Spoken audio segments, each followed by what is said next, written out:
My name is Russ. I'm so happy you guys are here. I'm really excited about this. Week 2 in our series of women in the Bible.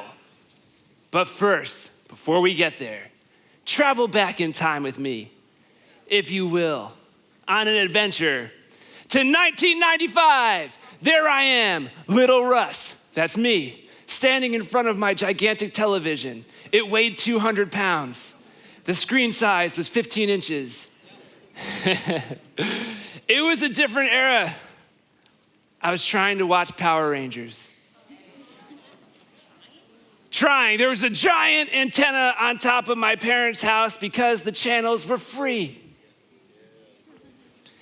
The antenna ran down the walls into the playroom of my house. The wires ran to my giant TV, and the wires came out with metal rods that I was holding in my hands, called bunny ears. And as I moved them, I attempted to get the picture to show up on the TV. And on this very day, I found out that if I stood with the bunny ears on top of my own head, holding my arms like this, I could listen to the Power Rangers. I couldn't exactly see the Power Rangers, and that's as good as it was gonna get. Yes. Fast forward a year. My older siblings, I'm the youngest. You get a lot of benefits as the youngest. This is one of them. My older siblings having a hard time connecting with their peers. My parents found out at school. My siblings are talking to like everybody, and all they're talking about is what they watch on TV. And my siblings can't keep up because do you know what we don't have? Cable. Oh, wow.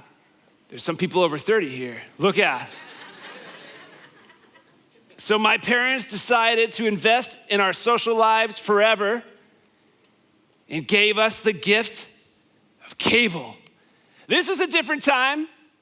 Getting cable now, when you were a kid maybe not a big deal, not life-changing.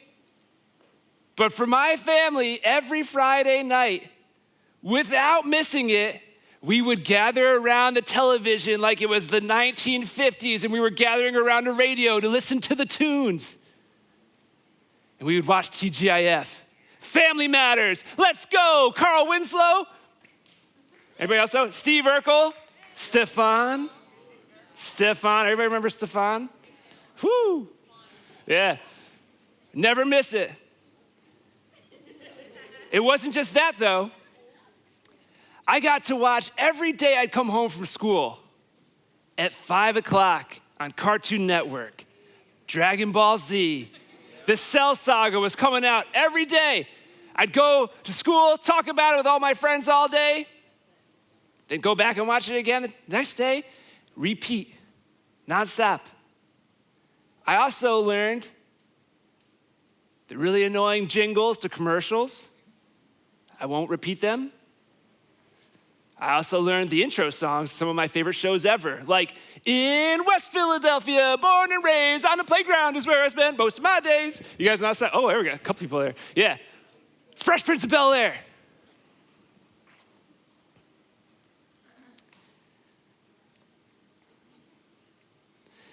Something else that would happen as I'd walk down the street, SpongeBob and the Fairly Odd Parents had just come out, and I would see people wearing clothes with SpongeBob on it.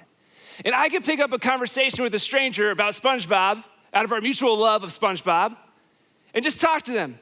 I had no idea at the time that my parents provided me with the tools I needed to connect with strangers for the rest of my life.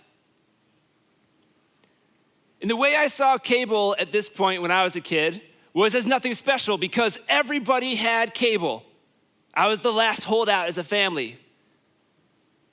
And it's odd and cool to look back on my life and see the way that God used cable and me watching it for his holy purposes and for his glory. And I know it's a weird thing to say. It's just cable, right?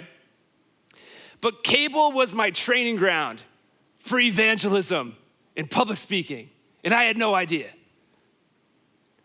Today, we're gonna take a look at a story from the Bible which shows how God used a woman's everyday life as the training ground for what he was gonna have her do for his glory and for his holy purposes. It also shows God's trust in women to bring about deliverance of God's people. It's also, heads up, pretty wild and violent story. So if you get like squirmy around violent and nastiness, it's coming later. All right, I'll give you last little heads up. You cover your ears. Okay, the book we're going to be looking at tonight is the book of Judges. If you don't know about the book of Judges, Judges takes place after Joshua has led the Israelites into the promised land. And then thanks to the historical data we have of the Bible, we get to see this cycle that the people of God enter into. And the cycle looks like this. The Israelites go and worship a foreign god. God gives them over to oppressors for judgment. Then the Israelites cry out, God, help us. And then he raises up a deliverer to deliver them. And then that person delivers them until they die, and then the cycle repeats. And they're back to worshiping foreign gods. So we're going to pick up our text, Judges 4, right after the end of one cycle and the beginning of a new cycle. If you're a note taker, I have some extra verses for you tonight to write down for your own personal study, so get ready with your notebook and stuff. We're going to be looking at Judges 4 for the most part. Judges 4 ends up being kind of a summary where Judges 5 and some other text really fills in a lot of details. So I'm going to reference Judges 5 a bunch. I'm not going to throw the verses up there, just a heads up for Judges 5. But here we go, Judges 4. We're going to take a look at some chunks. We'll explain it a little bit, and then we'll get to our points after. I have 2 points for you today. Here we go, Judges 4, verses 1 through 5. Again, the Israelites did evil in the eyes of the Lord, now that Ehud was dead. So the Lord sold them into the hands of Jabin, king of Canaan, who reigned in Hazor. Sisera, the commander of his army, was based in Harosheth Hagoyim, because he had 900 chariots fitted with iron, and he had cruelly oppressed the Israelites for 20 years. They cried to the Lord for help. Now Deborah, a prophet, the wife of Lepidoth, was leading Israel at the time. She held court under the palm of Deborah between Ramah and Bethel in the hill country of Ephraim. And the Israelites went up to her to have their disputes decided. So we can even see just in the first couple verses that cycle, if you picked it up. The last judge had just died, Ehud. For some reason, we learn about him in Sunday school. If you were around church when you were a little kid, you probably learned this story. Go read it as an adult. Judges 3, the last judge before Deborah. It is a wild story. You will not be disappointed. It's a quick read, and you'll be like, what in the world is going on? Go read Judges 3.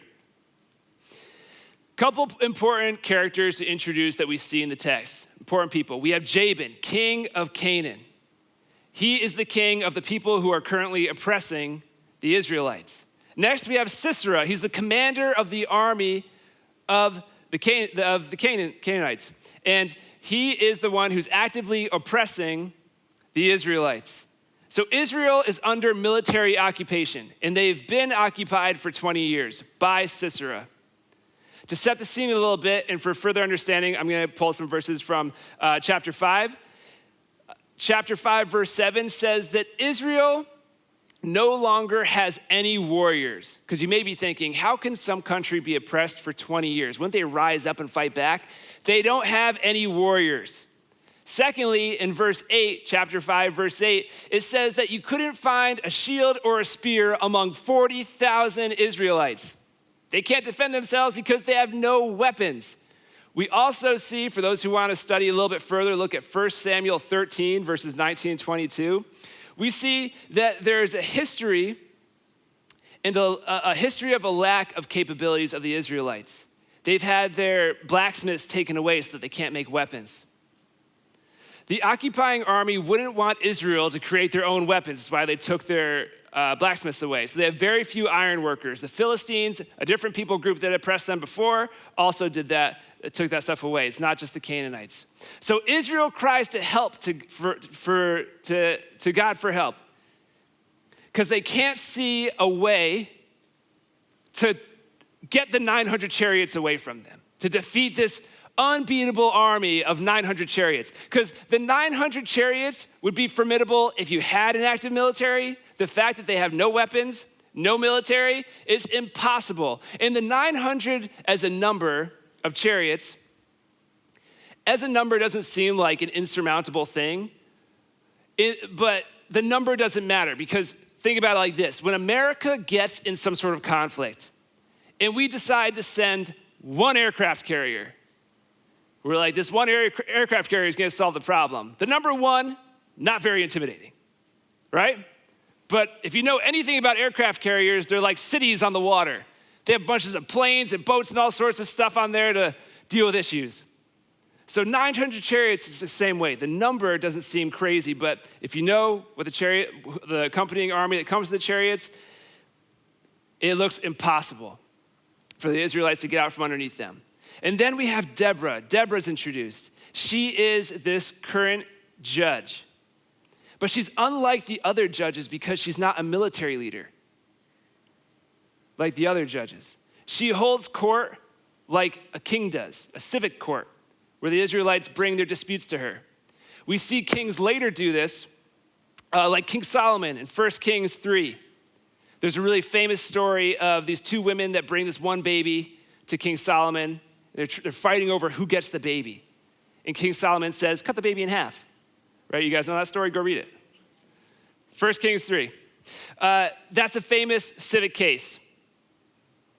Deborah's doing the same thing. And she has a tree named after her. She sits under this tree and runs court so often, she's got a tree named after her. It's pretty impressive. And Deborah was a prophetess.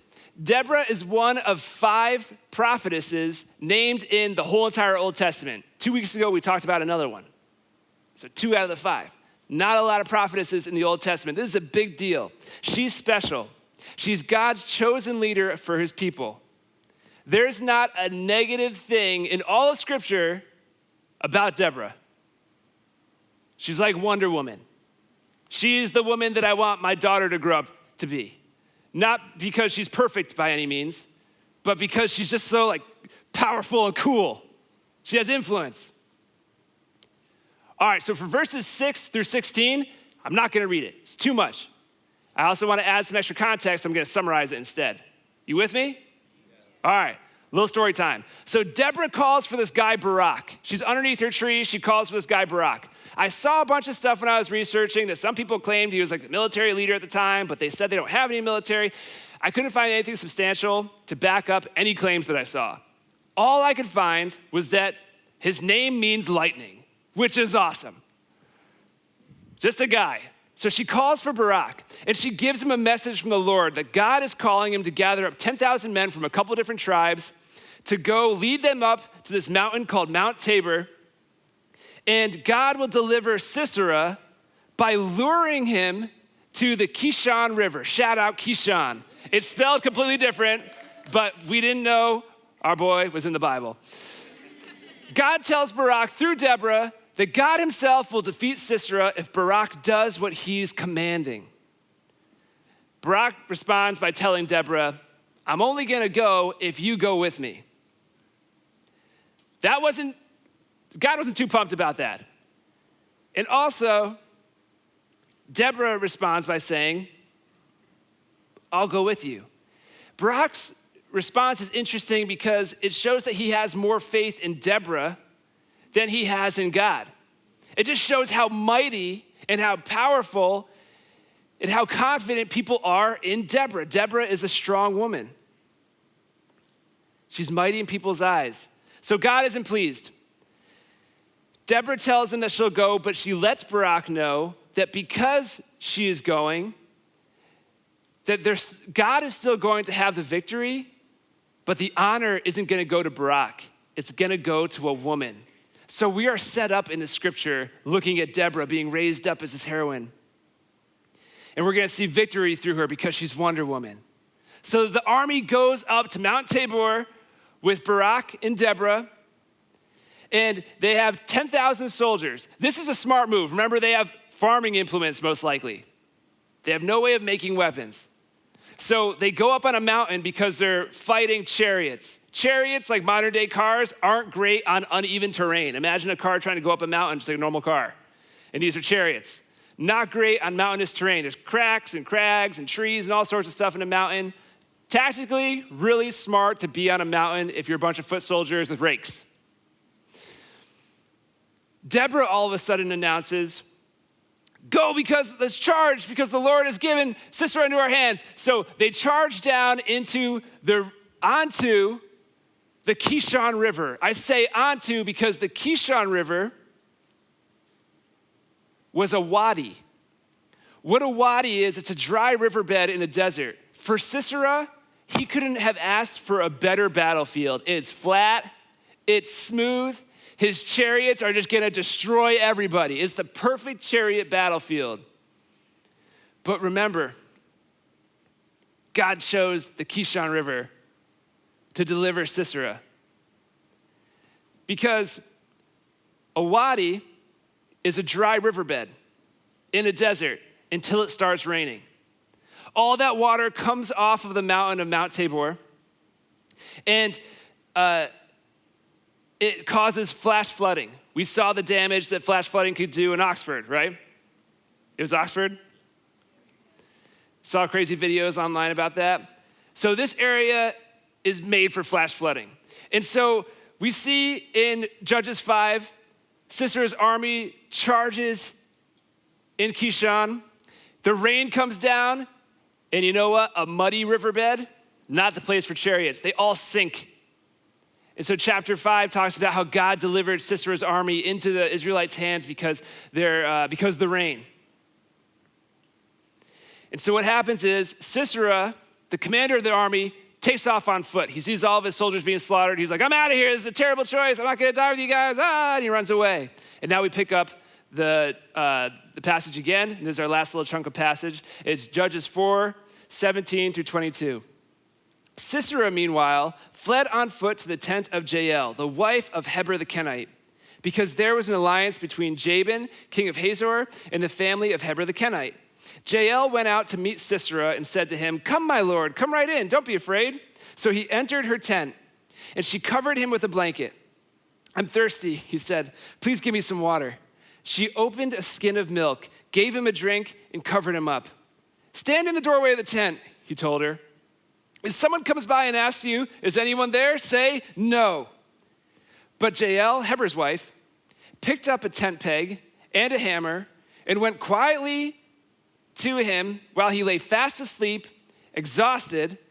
She drove the peg through his temple into the ground, and he died.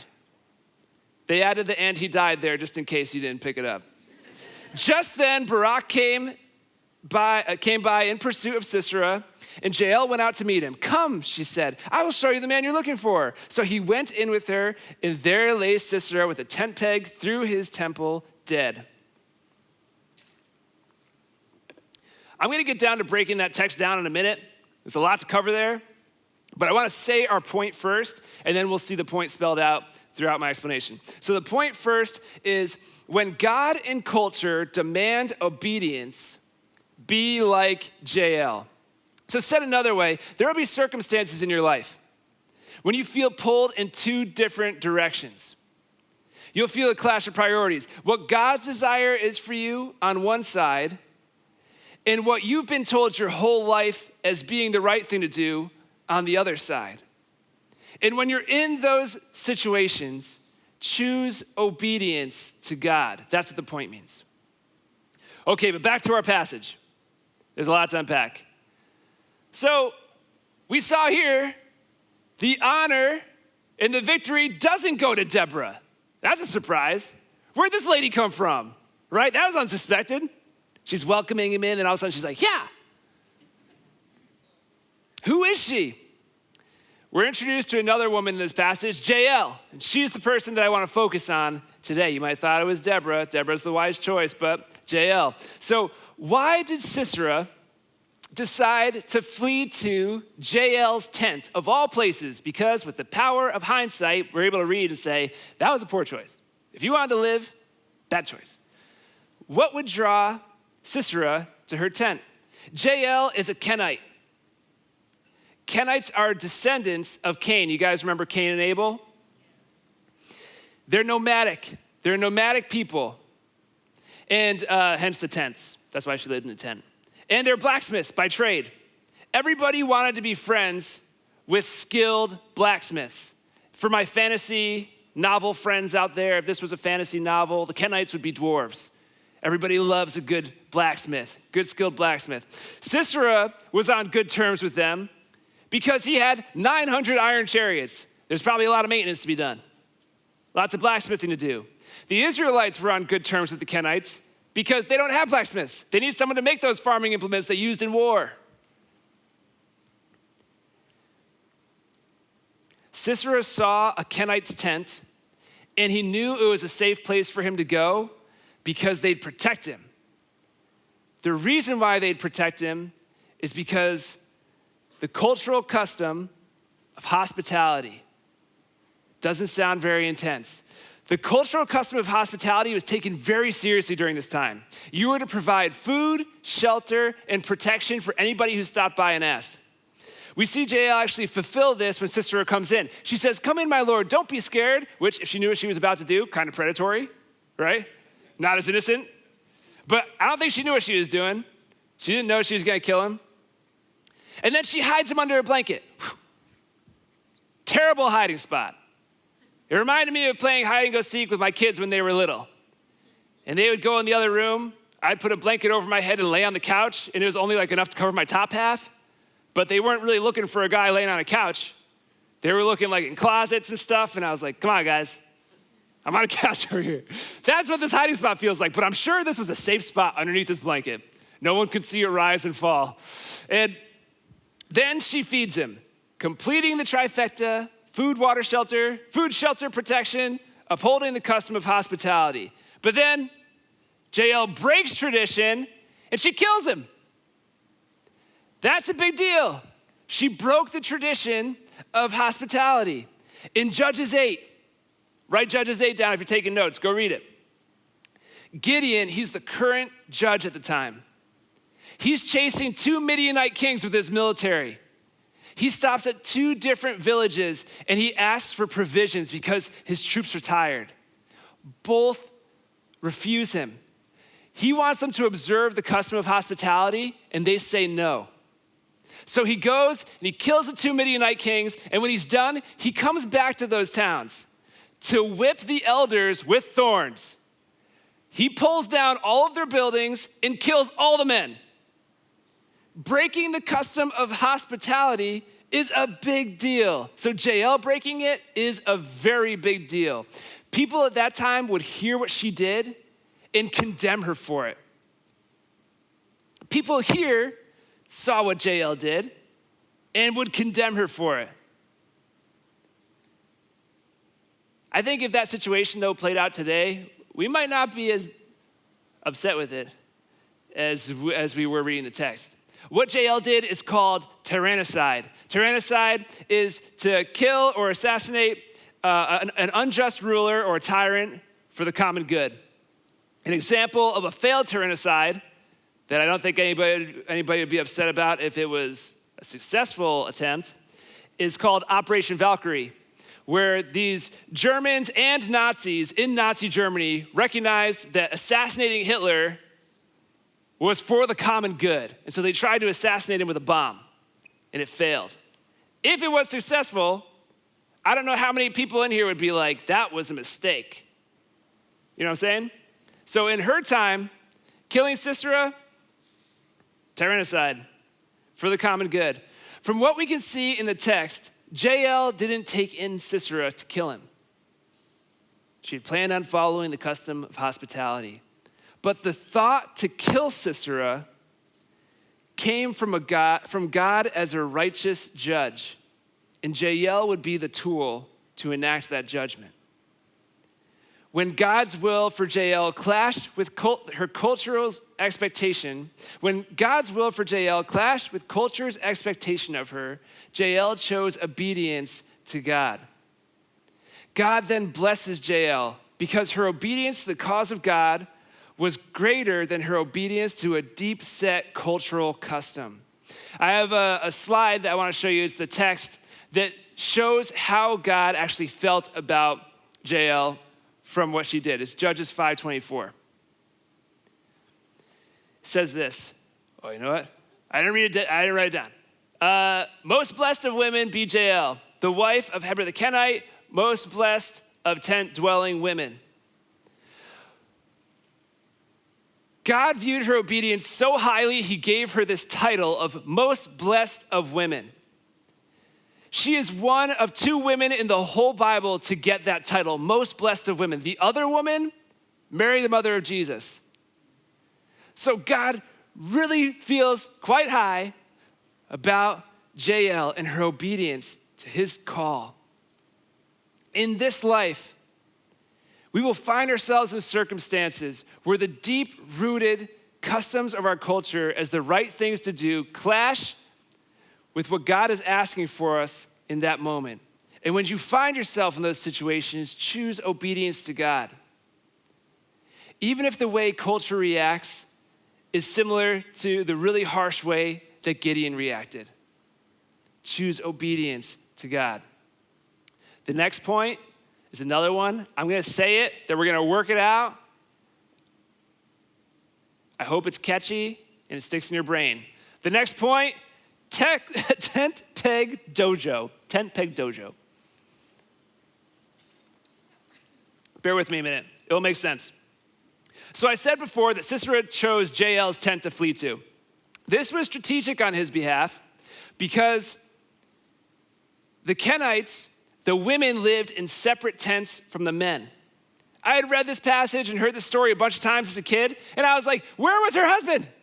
Where'd this guy go? He should be protecting her.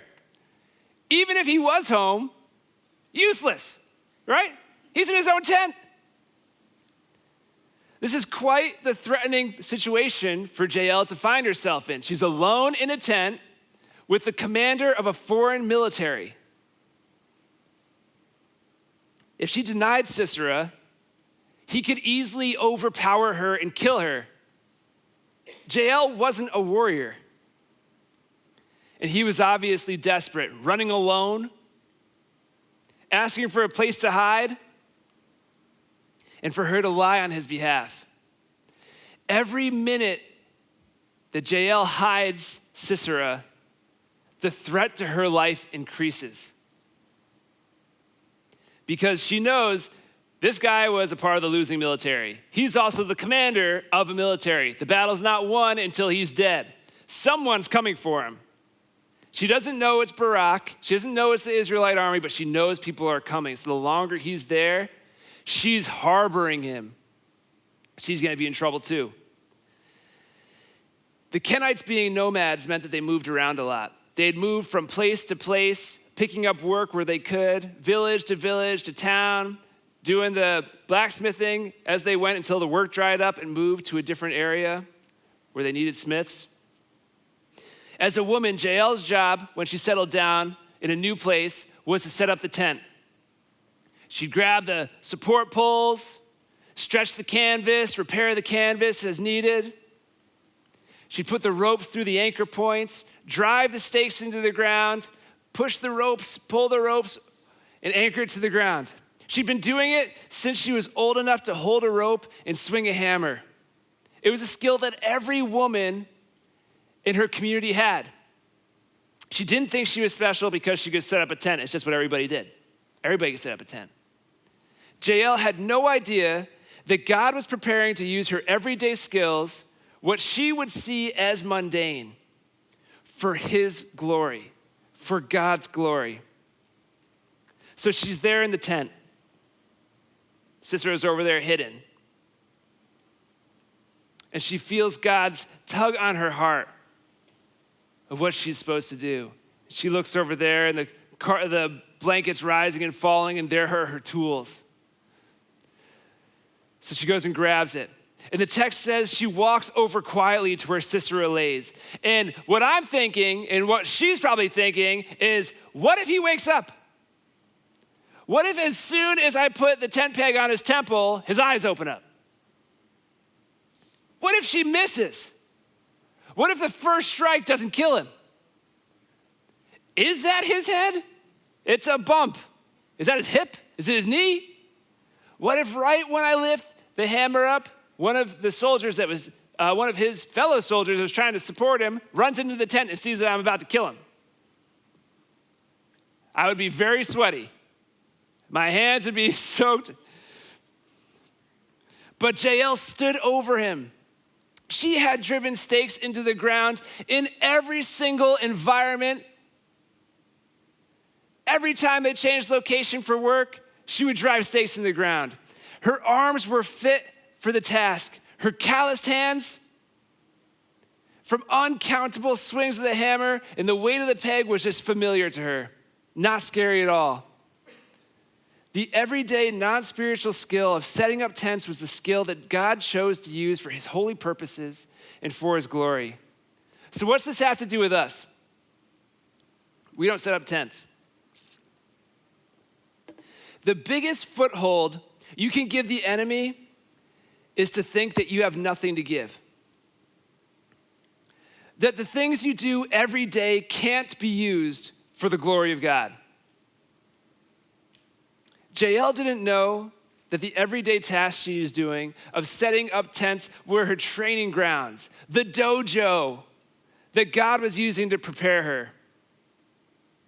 You have been in God's training ground too, even if you don't realize it yet. A show my wife and I have really enjoyed is this show called Cobra Kai. It's about these two dojos, karate dojos. Ciao. And the first dojo, Cobra Kai. The sensei has the students come in, they're new students. He has them cleaning up the dojo, cleaning his car, going to his apartment and cleaning his apartment. And the students are like, Sensei, what in the world's going on? We're working for you for free. When are you going to teach us karate? And he says this, that's right, you're working for me for free. I'm the sensei. And then he beats them up with the karate he hasn't taught them. That's Cobra Kai. Then there's the other dojo in town that's always fighting with Cobra Kai, Miyagi-Do. New students come to Miyagi-Do. The sensei has them waxing his car, painting a fence, sanding the deck in the back, and they say the same thing. They're like, what's going on? We're just working for you for free. When are you going to teach me karate? And he goes right up to them.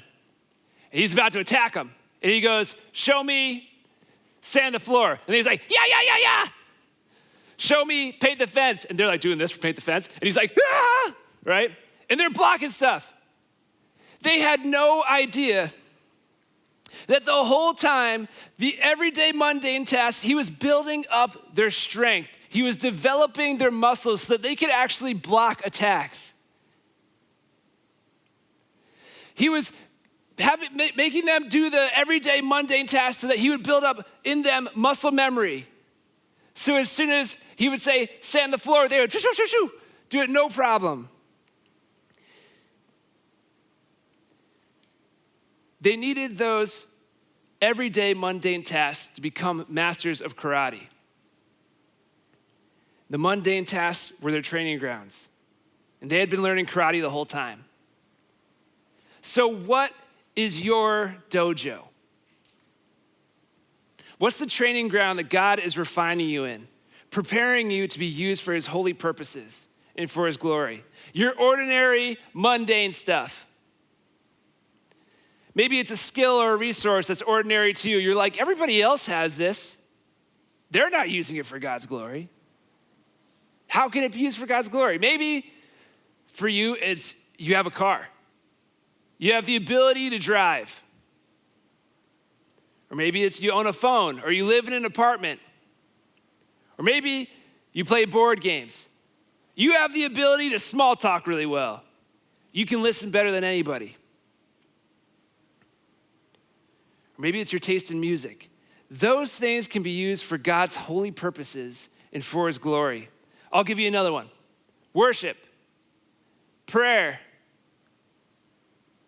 Are you ready for God to nudge your heart into worship time, to pray for someone, to be used for his holy purposes and for his glory? That might mean that during worship, you can't just stay in your seat the whole time. Maybe God's pulling your heart to go pray for somebody else. God has been training you, preparing you for preparing you in what you might see as a skill that everyone has, and it doesn't make you special.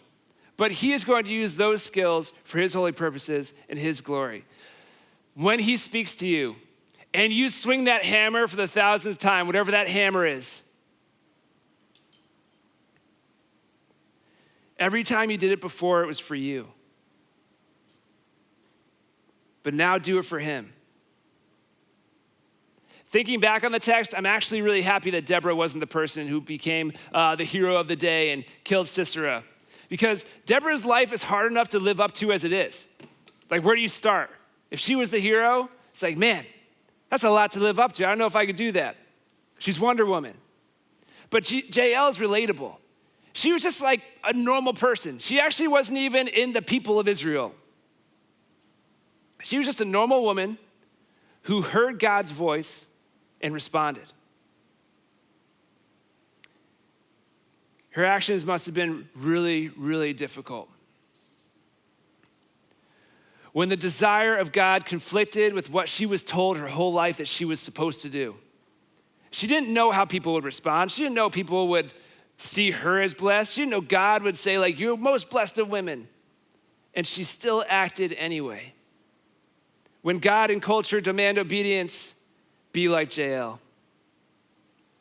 I hope you're able to also grasp what your dojo may be. What you may see as a mundane skill or something that everybody has that God has actually been preparing you for, using it for his glory and for his holy purposes. I want you to name it. And I want you after the service ends to go ask other people what the name of their dojo is. I'll give you mine.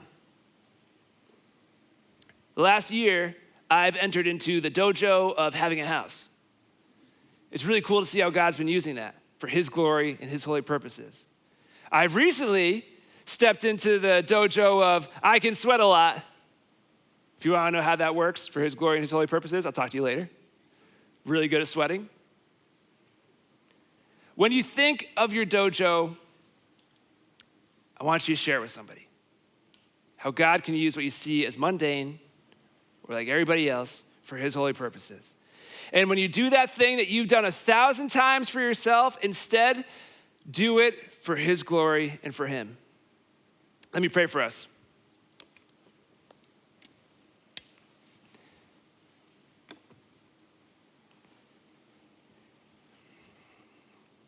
God, it's amazing what you can use for your glory. You can use a skill like setting up a tent.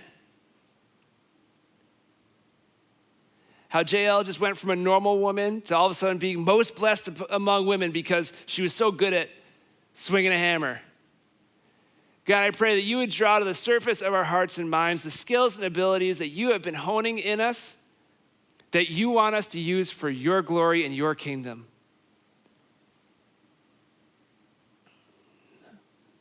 Reveal to us the avenues, too, that could be used. God, I know that there's also so many times where there's just this inner conflict of pushing against cultural norms and the things that you are asking of us. And nothing nearly as serious as what Jael had to do. Give us boldness and courage to step into that and walk in faith, whatever it is that you're asking of us. All for your glory. In your name, Jesus. Amen.